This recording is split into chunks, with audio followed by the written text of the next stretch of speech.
மூத்த பத்திரிகையாளர் வெங்கடேஷ் சார் நம்மளோட இணைஞ்சிருக்காரு. வணக்கம் சார். வணக்கம் சார். நடிகர் விஜய் சட்டமன்றத்துக்குள்ள போக போறாரு, அதோடைய முழு விவரமும் சொல்றேன் அப்படின்னு சொல்லியிருந்தீங்க. வெற்றி பெற்று விஜய் சட்டசபைக்கு போனா அங்க எப்படி இருக்கும் அப்படிங்கிறத நம்மளால நினைச்சு கூட பார்க்க முடியல. ஏன்னா இங்கே பிரச்சாரத்திலே வந்து பாத்தீங்கன்னா அவ்வளோ ஃபயரா பயங்கரமா போயிட்டு இருக்கு. ஸோ அப்படி இருக்கும்போது சட்டமன்றத்துக்கு போகும்போது எப்படி இருக்குன்னு தெரியல. போன வீடியோல சொல்லியிருந்தோம், விஜய் நிற்கக்கூடிய 2 தொகுதிகளில் ஒரு முக்கியமான ஒரு விஷயம் கிடைச்சிருக்கு அப்படின்னீங்க. முக்கியமான சில நிலவரங்கள் டீட்டெயில்ஸ்லாம் கிடைச்சிருக்குன்னு சொன்னீங்க. அது மட்டும் இல்லாம டெல்லிக்கு முக்கியமாக விஜய் பத்தி ஒரு முக்கியமான தகவல்லாம் பறந்துருக்கு. இந்த தேர்தலில் விஜயால என்ன நடக்க போகுது அப்படிங்கிற ஒரு முக்கியமான நியூஸ் போயிருக்குன்னு அவரை சொல்லியிருந்தீங்க.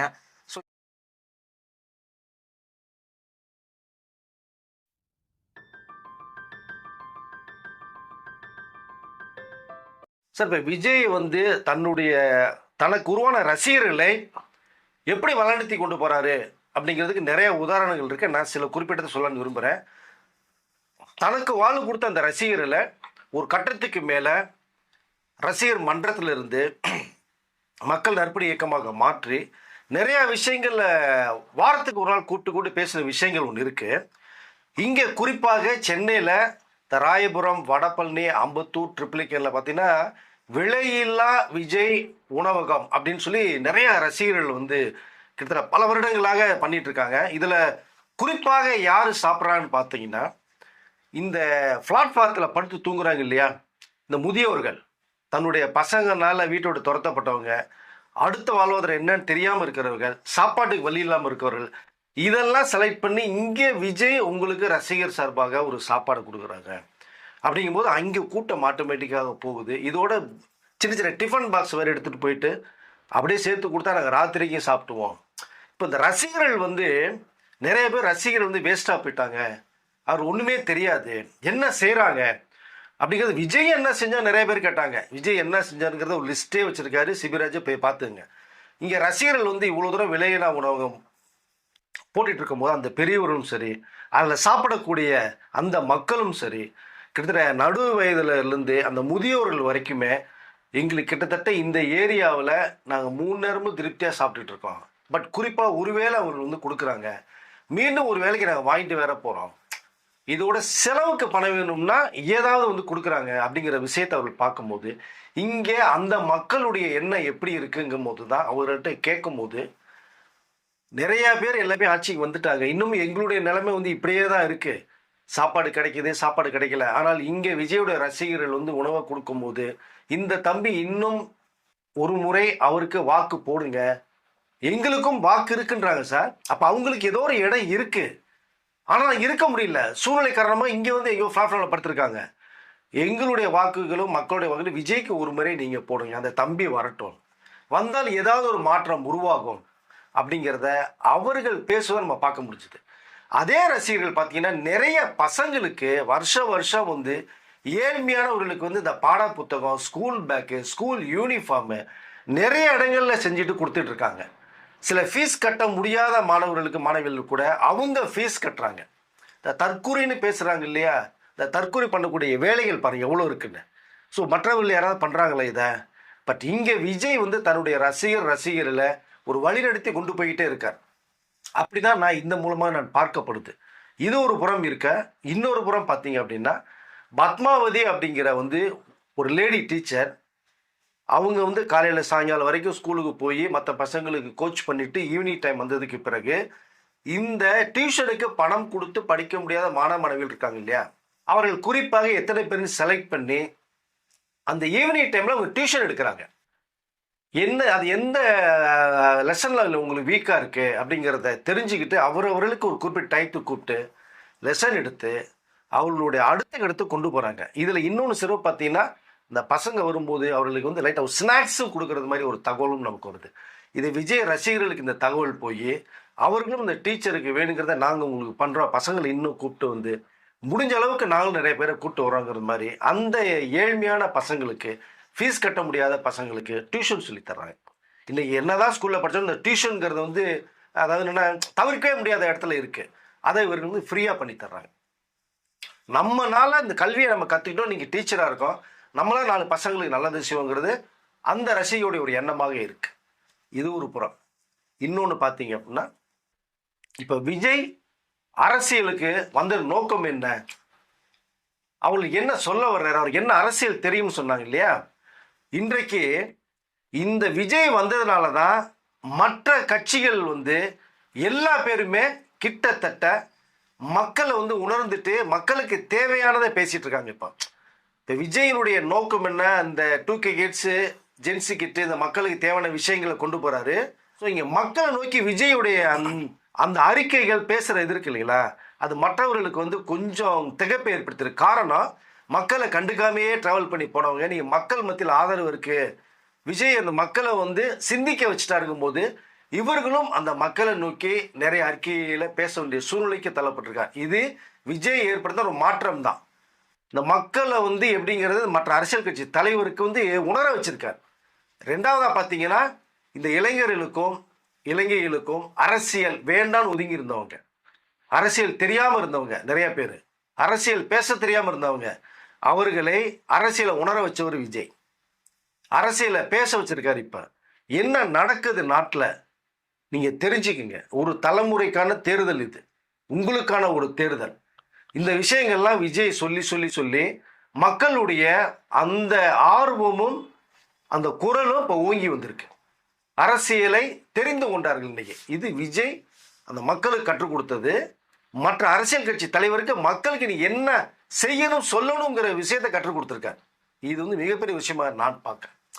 ஸோ இதை கடந்து அப்படியே நீங்கள் போனீங்கன்னா, விஜய் இப்போ 2 தொகுதியில் நிற்கிற எதுங்கிறது உங்களுக்கு தெரியும்.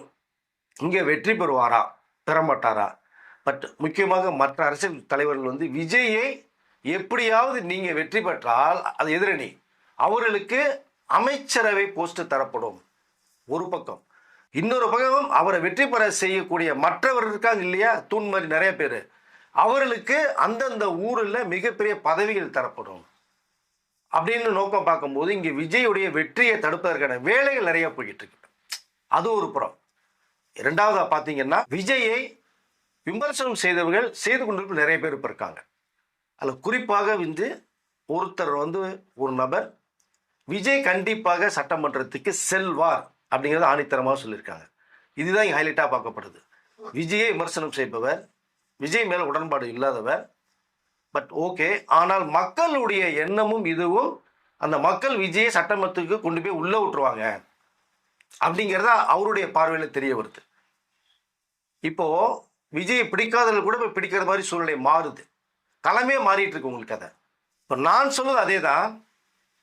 எப்படி ரசிகர்கள் அது ஒரு கடந்து கொண்டு போனாரோ, அந்த இளைஞர்களுக்கு அரசியல் எப்படி வந்து பேசணும்னு தெரிஞ்சு கற்றுக் கொடுத்தாரோ, மற்ற அரசியல் கட்சி தலைவருக்கு மக்கள்கிட்ட என்ன சொல்லணும்னு வந்து சொல்லி கொடுத்தாரோ, சட்டசபைக்கு அவர் போகும்போது இன்னைக்கே அவருடைய பயணத்தில் போகும்போது எவ்வளோ வாரம் கூட்டம் மக்களுடைய இந்த கூட கட்டுப்படுத்த முடியாத அளவுக்கு வருதுங்கும் போது இந்த சட்டசபைக்குள்ள என்ன நடக்குது அப்படிங்கிறது நிறைய பேருக்கு தெரியாது.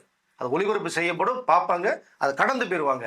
ஆனால் இங்கே விஜய் பேசுவதை முன்னிட்டு சட்டசபைக்கு விஜய் செல்லும் போது அங்கே அவருடைய குரல் எப்படி இருக்கும், சட்டசபையே அதிர்றது மாதிரி இருக்கும். மக்களுக்கு என்னென்ன தேவைகள் வருதோ அது எல்லாத்தையுமே பேசக்கூடிய அந்த கட்டாயத்தில் விஜய் இருப்பார். அப்போ உற்று வந்து கவனிக்கப்படும். மற்ற அரசியல் கட்சிகளுடைய எல்லா பேருமே வந்து விஜயுடைய ஸ்பீச் வரும்போது கவனமாக பார்ப்பதற்கு வாய்ப்புகள் நிறைய இருக்கும். மக்களுக்கு இது வெளிச்சம் போட்டு காட்டப்படும். சில நேரங்களில் ஒளிபரப்பு செய்ய பார்த்தீங்கன்னா நிறைய விஷயங்கள் தவிர்க்கப்படும். விஜய் இங்கே பேசும்போது சட்டசபையில் என்ன நடக்குதோ, ஏன்னா அதை தான் இப்போ கன்னியாகுமரியில் நிறைய விஷயங்கள் பேசிட்டு வந்தார் உங்களுக்கு. அதை ஸோ சட்டசபையில் என்ன நடக்குதோ அதை மக்கள் வரையே கொண்டு போகணும். அவர் போவது உறுதி. 2 தொகுதியில் 2மே வெற்றி பெற வாய்ப்புகள் நிறையா இருக்குங்கிறத தொகுதி மக்கள் சொல்கிறாங்க, நான் சொல்லலை.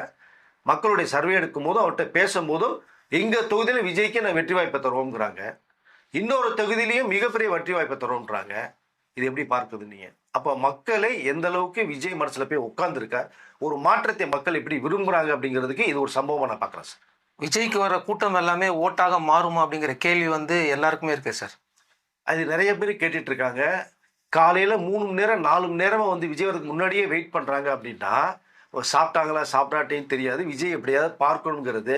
இப்போ பார்ப்பதற்கே 4 மணி நேரம் வெயிட் பண்ணுற அந்த மக்கள் இந்த ஏப்ரல் 23 வாக்குப்பதிவு வரும்போது ஏன் செல்ல மாட்டாங்க, ஏன் ஓட்டு போட மாட்டாங்க?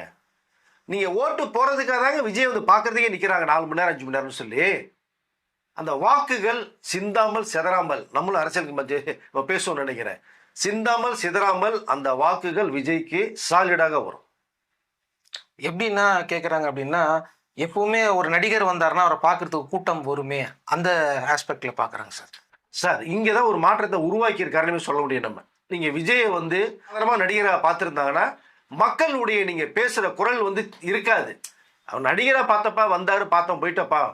இங்கே ஒரு மாற்றத்தை எதிர்பார்க்குறேன்றாங்க, மாற்றத்தை உருவாக்குங்கிறாங்க. தம்பிக்கு ஒரு முறை நாங்கள் வாக்கு நாங்கள் போடுவோன்றாங்க. இதை நீ எப்படி பார்க்குறது? இப்போ நடிகராக இருப்பது மிகப்பெரிய மக்கள் மனசுல போய் உட்கார்றதுக்கான ஒரு வழிவகை ஏற்பட்டிருக்கு. இப்போ இவருக்கு நாங்கள் வாக்குகள் கொடுப்போம் அப்படின்றாங்க. ஸோ இது வந்து ரெண்டு விதமாக நம்ம பார்க்கப்படும். ஒரு நடிகராக விஜய் பார்ப்பது ஒரு பக்கம், இன்னொரு பக்கம் இந்த தம்பி 200 கோடி ரூபாய் சம்பளம் வாங்குதான், இதை விட்டுட்டு நமக்காக வந்து சேவை செய்யறதுக்கும் நம்மளுடைய வாழ்வாரத்தை முன்னேற்றம் கொண்டதுக்கும் தமிழ்நாட்டை சிறப்பாக மாற்றுறதுக்கும் வர்றான்ற விஷயத்தை அவங்க கேட்கும்போது இந்த பசங்கள்லேருந்து மிடில் ஏஞ்சிலேருந்து நேற்று கூட இதுதான் சொல்லியிருந்தேன் நான். இந்த 60 வரைக்குமே பார்த்தீங்கன்னா எல்லாருமே விஜயுடைய பார்வை திரும்பி இருக்கு. ஒரு முறை நாங்கள் வந்து அவருக்கு வாக்கு நாங்கள் போடுறோம், இந்த முறை விஜய்க்கு நான் கொடுப்போம், ஒரு மாற்றத்தை ஏற்படுத்துங்கிறாங்க. அப்போது நீங்கள் வாக்குகள் வருமா வராதுங்கிற கேள்விக்கு இனிமேல் இடமே இல்லைன்னு தான் நினைக்கிறேன் நான். அப்போது வெளிநாட்டிலேருந்துலாம் வருவாங்களா சார்? ஏற்கனவே நம்ம சொல்லியிருக்கேன். இப்போ கிட்டத்தட்ட பார்த்தீங்கன்னா சிங்கப்பூர், மலேசியா, துபாய், ஜப்பான், ரஷ்யாவிலேருந்து, லண்டன், யூஎஸ்ஏல இருந்து கூட வர்றது மாதிரின்னு ஒரு தகவல் நிறையா வந்திருக்கு. டிக்கெட்லாம் புக் பண்ணிட்டாங்களாம். இதுதான் அவர் வந்து சர்க்கார் படத்தில் ஒரு புரட்சியை ஏற்படுத்தியிருப்பார், ஒரு வீரல் புரட்சின்னு. ஒரு ஓட்டு சிந்தாமல் செலவு போடுறதுக்காக அங்கிருந்து வருவார், என்னோட ஓட்டு மிஸ் பண்ணக்கூடாதுன்றது. அங்கிருந்து வர்றது ஒரு பக்கம். சென்னையிலேருந்து இப்போ மதுரை, கோயம்புத்தூர், திருச்சின்னு இருக்கிறவங்க இங்கே வந்து வேலை செய்கிறாங்க. அவர் 21ஆம் தேதியே ட்ரெயின் டிக்கெட்லாம் புக் பண்ணுறதா ஒரு தகவல் வேற வருது. நாங்கள் ஓட்டு போடுறதுக்கே நாங்கள் ஊருக்கு போனோம், எங்களுடைய ஓட்டு விஜய் இருக்குன்னு இங்கே ஒரு சில நபர்கள் பேசுறதை நான் கேட்டேன். இல்லை, இதுக்கு முன்னாடிலாம் பார்த்தீங்கன்னா இந்த வந்ததா சரித்திரமே கிடையாது. வேற யாருமே பெரிய அளவில் நீங்கள் வெளிநாட்டிலேருந்து வந்து ஓட்டு போடுறதுக்காக 3 லட்ச ரூபா செலவு பண்ணி 10 நாள் லீவ் போட்ட வேண்டிய அவசியம் இல்லை. இங்கே அவர்கள் விரும்புகிறாங்க விஜயை. வெளிநாட்டில் இருக்க அத்தனை விஜய் படத்தை பார்க்குறாங்க. நமக்காக வந்திருக்காரு விஜய். ஏன்னா அவங்களுடைய அப்பா அம்மாலாம் இந்த ஊரில் தானங்க இருக்காங்க தமிழ்நாட்டில். இப்போ ஏதோ ஒரு விஷயத்துக்காக வரணுன்னு தான் அவங்க வந்து ஓட்டு போட வர்றாங்க. புரியுங்களா? இது குறிப்பாக நான் தான் பார்க்குறேன். நான் இதை இங்கே இந்த நம்மளுடைய சென்னையில் டிவிக்குடைய வேட்பாளர்கள் வந்து 2-3 பேர் போன விஷயம் எனக்கு தகவல் வந்தது. அதில் குறிப்பாக வில்லிவாக்கத்தில் ஆதவர்ஜனா போகும்போது எல்லா தொகுதியும் ஓட்டு கேட்டு போகிறாரு. குறிப்பாக ஒரு இடத்துக்கு போது பார்த்தீங்கன்னா 2 பெண்கள் வந்து வெயிட் பண்ணிகிட்டு இருக்காங்க. இவரை பார்த்தோன்னே டிவிகேக்கு வந்து ஓட்டு போடுங்கன்னு சொல்லும்போது எங்கள் ஓட்டு டிவிகேக்கு தான், விஜய் அண்ணாக்கு தான் அப்படின்னு சொல்லும்போது ரொம்ப சந்தோஷப்பட்டு துண்டை 2 பேருக்குமே போட்டு விட்டு ரொம்ப சந்தோஷம்னு சொல்லிட்டு இருக்கும்போது பார்த்தோம்னா பெண்ணோட அப்பா வந்து அந்த 2 பெண்களோட அப்பா வந்து கொஞ்சம் மேலே நிற்கிறாரு. அவரு வேற ஒரு கட்சியை சேர்ந்தவர், அந்த கட்சியோட கொடியை பிடிச்சிட்டு இருக்காரு. இந்த துண்டு போட்டு அவரையும் மரியாதை பார்த்தீங்கன்னா கை தட்டுறாரு. தன் பசங்களுக்கு வந்து சொன்னோன்னே துண்டு போட்டு ஒரு மாதிரி சொல்கிறாங்களே அப்படிங்கும்போது, ஏன்னா அவருடைய இது அதுக்கப்புறம் என்ன ஒரு தகவல் வருதுன்னா, நானும் பல வருடமாக இருந்த கட்சியில் இருக்கேன், நானும் கொடியை பிடிக்கிறேன், பேசுகிறேன், எனக்கு யாரும் துண்டை போட்டு மரியாதை கொடுத்ததில்லை, நேற்று வந்தவர்கள் வந்து இந்த அளவு மரியாதை பண்ணுறாங்கன்னா இது ஒரு மாற்றம் இருக்குது மாதிரி இருக்கு மாதிரி பசங்க ஒரு தகவல் வருது. இன்னொரு பக்கம் அப்படியே திருப்பினீங்கன்னா அதாவது தூத்துக்குடி இந்த கன்னியாகுமரியில் விஜய் போன ஒரு சம்பவம் இருக்கு இல்லையா, அவர் இந்த சைக்கிளில் போகலாங்கிற ஒரு ப்ரோக்ராம் வரும்போது சைக்கிள் எந்த இடத்துல வாங்கலாம் செய்யலாங்கும் போது அங்கே குறிப்பிட்ட ஒரு கடையில் அவர் விரும்புகிற ஒரு சைக்கிள், எப்பயுமே அந்த பைசைக்கிள் தான் ஓட்டுவார். 21 ஓட்டு போடும்போது சைக்கிள் பார்த்துருப்பீங்க, ஜேசன் சஞ்சய் சைக்கிள். அப்போ சைக்கிள் வேணும்னு சொல்லும் போது தான் சைக்கிள் கொடுக்கப்படுது, வாங்கிட்டு போகிறாங்க, பிரச்சாரத்துக்கு போகிறாரு. திடீர்னு பார்த்தோம்னா வேலை வந்து இறங்கி வந்து சைக்கிளில் போட்டால், எனக்கு ஒரு இந்த 15 வயசு பையன் ஓட்டுவாங்களே சைக்கிள், கரெக்டாக இந்த முக்கா போட்டு ஸ்பீடு, அந்த ஸ்பீடில் ஓட்டிகிட்டு போகிற ஒரு சம்பவத்தை நம்ம பார்த்தோம். நம்ம இதை அந்த சைக்கிள் கிடைக்கிற ஒரு பெருமையாயிருச்சு, அந்த சைக்கிள் பிராண்டுக்கு அனுப்பிச்சுட்டதா தவிர்த்து விஜய் ஓட்டின சைக்கிள்னு. இதெல்லாம் ஒரு புறம் பார்க்கும்போது பார்த்தீங்கன்னா அந்த இடத்துல வரும்போது ஒரு சின்ன ஒரு பையன் கொஞ்சம் உடலில் சரியில்லாத ஒரு குழந்தை ஒன்று இருக்காத, அதை தூக்கி வச்சு அவர் கொஞ்சம் நீங்கள் பார்த்துருப்பீங்க. அந்த பையன் வந்து டிவிக்கு, அதாவது விஜயுடைய பரம ரசிகனா, இது எப்படி சொல்லுவீங்க நீங்கள், அதான் சின்ன வயசுலேருந்தே விஜய்க்கு ரசிகல் இருக்கா நம்ம உணர முடிஞ்சது. அந்த பையன் வந்து பார்த்தீங்கன்னா கோட்டு படம் விஜய் அவர்கள் ஷூட்டிங் போது பர்டிகுலராக இங்கே அவங்க அப்பா ப்ரெஷர் கொடுத்து போய் விஜய் போய் பார்த்த சம்பவம் இருக்குது. அதனால தான் விஜய் இந்த குழந்தைய நம்ம ஏற்கனவே பார்த்தனுடைய அந்த அடையாளத்தில் இங்கே வந்திருக்கவொடனே ஸ்பெசிஃபிக்காக கிட்ட போய் பார்த்து கொஞ்சம் முத்தம் கொடுத்தது, அப்படியே ஒரு சம்பவம். இதற்கு பிறகு அப்படியே பார்த்தீங்கன்னா இங்கே வந்து வேளச்சேரியில் டிவிக்கோட வேட்பாளர் ஒருத்தர் ஓட்டாக கேட்டு போகிறாரு. பர்டிகுலர் ஒரு வீடு வருது, அண்ணாந்து பார்த்து ஐயா மறந்துடாம ஓட்டு போடுங்க, நான் டிவிகே வேட்பாளர் அப்படிங்கும்போது சிரிச்சுக்கிட்டே கை காமிச்சிட்டு என் ஓட்டு உனக்கு தான்டார். யாருன்னு பார்த்தோம்னா விஜயோடைய அப்பா எஸ்ஏசி சட்டப்படம் துண்டை மட்டும் போட்டு பால்கிலேருந்து கை காமிச்சு அசைகிறத பார்க்கும்போது இப்படி ஒரு சுவாரஸ்யமான நிறைய சம்பவங்கள். என்னென்னா விஜய்க்கு வெளிநாட்டிலேருந்து தான் வர்றாங்கன்றல, இங்கேயே இவ்வளோ பேர் அவருடைய ஆதரவு இந்த ஓட்டு போகிறதுக்கு 23ஆம் தேதி ரெடியாக இருக்காங்கிறதா என்னுடைய விஷயமா நான் பார்க்குறேன் சார். இது தவிர இன்னொரு விஷயமும் தமிழ்நாடு தான் கொஞ்சம் அப்படியே அதிர்ந்து போயிருக்கு பார்த்தோம்னா, டெல்லியே கொஞ்சம் இப்போ அப்படியே லேசாக குலுங்குறது மாதிரி ஒரு விஷயம் வருது. காரணம், விஜயை கூட்டணிக்குள் சேர்க்காமல் விட்டது மிகப்பெரிய ஒரு தவறுன்னு இப்போ கூட்டணிக்குள்ள நிறைய பிரச்சனைகள் போயிட்டு இருக்கிறதாவும் ஒரு விஷயம் பேசப்படுது. காரணம், விஜயோட இருக்கிற நாளுக்கு நாள் இப்போ ஏற்கனவே ஒரு 10 நாளைக்கு முடிந்த அந்த சின்ன சின்ன மைனஸ்லாம் கரெக்ட் பண்ணி இப்போ வேற லெவலில் போயிட்டு இருக்கிறத பார்த்துட்டு விஜயை ஏன் மிஸ் பண்ணணும் அப்படிங்கிற அளவுக்கு நிறைய விஷயங்கள் டெல்லியில் பேசப்படுற தகவல் வந்து இப்போ இவர்களுக்குள்ளேயே மிகப்பெரிய போராட்டமாக இருக்குது. அதன் நோக்கமாக தான் பார்த்தீங்கன்னா அண்ணாமலை அவர்கள் கூட நிறைய 2-3 தடவை விஜயை பற்றி பாராட்டி பேசியிருக்காரு. அவருக்கு வந்து ஏன் அனுமதி தர மறுக்கப்படுது, மற்றவர்கள் தரமுன்ற விஷயத்தை சொன்னார். விஜயோடைய வருகை, அவருடைய ஸ்பீச்சை பற்றி நிறைய விஷயங்கள் அண்ணாமலை பேசுவதை பார்க்க முடியும் போது விஜய் இங்கே தேவைங்கிற ஒரு விஷயத்தை உணர்ந்திருக்காங்க. ஆனால் காலம் கடந்த ஒரு யோசனையாக இருக்குது. அதான் என்ன ரிப்போர்ட் சார் போயிருக்காரு அவரு? இல்லை, இங்கே கிட்டத்தட்ட விஜயினுடைய அந்த வெற்றி முகம் நிறைய இருக்குங்கிற அளவுக்கு ஒரு முக்கியமான மெசேஜ் தகவல் போயிடுச்சு முக்கியமானவர்களுக்கு. பட் இவர்கள் வந்திருந்தால் நமக்கு வெற்றி முகம் இன்னும் அதிகமாக இருந்திருக்குமே. இப்போ ஒன்றுமே அதாவது ரிசல்ட் பெரிய அளவில் வராமல் இருக்கேங்கிற அந்த ஒரு ஆதங்கத்தில் பேசிகிட்டு இருக்காங்க. விஜய்க்கு இப்போ அதிகமான ரிசல்ட் போகிறதுங்கிற மாதிரி. எஸ், மக்களுடைய ஆதரவு ரொம்ப அதிகமாக இருக்குது விஜய்க்கு. வெற்றி வாய்ப்பு நிறையா இருக்குது அப்படிங்கிற ஒரு தகவல் போய் இனிமேல் பேசி என்ன பண்ண முடியும்? ஒன்றுமே பண்ண முடியாது. ஸோ டெல்லியும் கொஞ்சம் அதிர விட்டுருக்கார் விஜய்.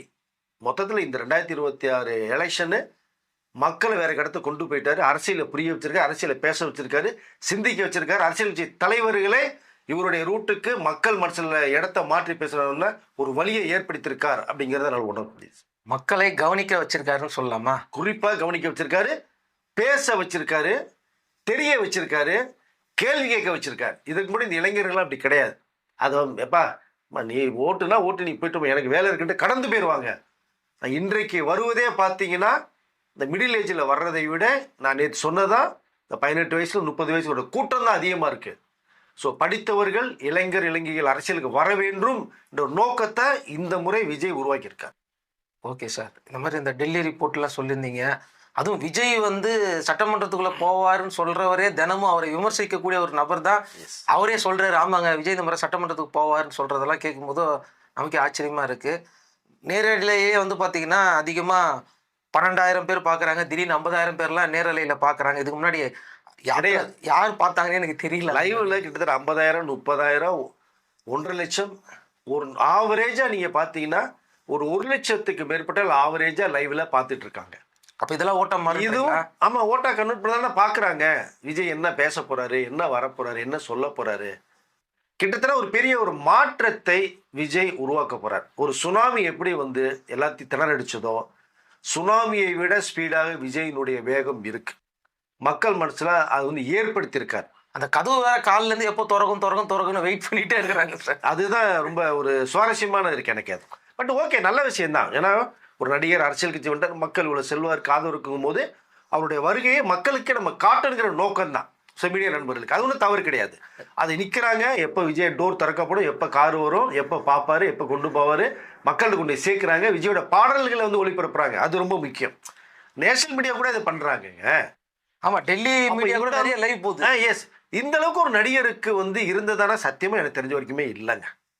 ஆந்திராவில் இருக்காங்க இல்லையா, அங்கே டெல்லிலையும் இருக்காங்க, நிறைய பேர் எம்பி இருக்காங்க, மினிஸ்டராக இருக்காங்க, இங்கேயும் இருக்காங்க. இந்த விஜய்க்கு அளவுக்கு ஒரு நடிகருக்கு இந்த இந்திய அளவில் ஒரு பெரிய ஒரு மாஸ் இருந்ததாக எனக்கு தெரியல, நான் பார்த்ததில்லை. இது விஜய்க்கு மட்டுமே நான் பார்க்கிறேன். ஓகே சார், அடுத்த வீடியோவில் மேலும் பல தகவல்கள் சொல்கிறேன். நீங்கள் இன்னொரு புதிய அப்டேட் கிடைச்சிருக்கு, அடுத்த வீடியோவில் சொல்கிறேன். நீங்கள் அந்த வீடியோவில் சந்திக்கலாம். நன்றி சார். நன்றி சார்.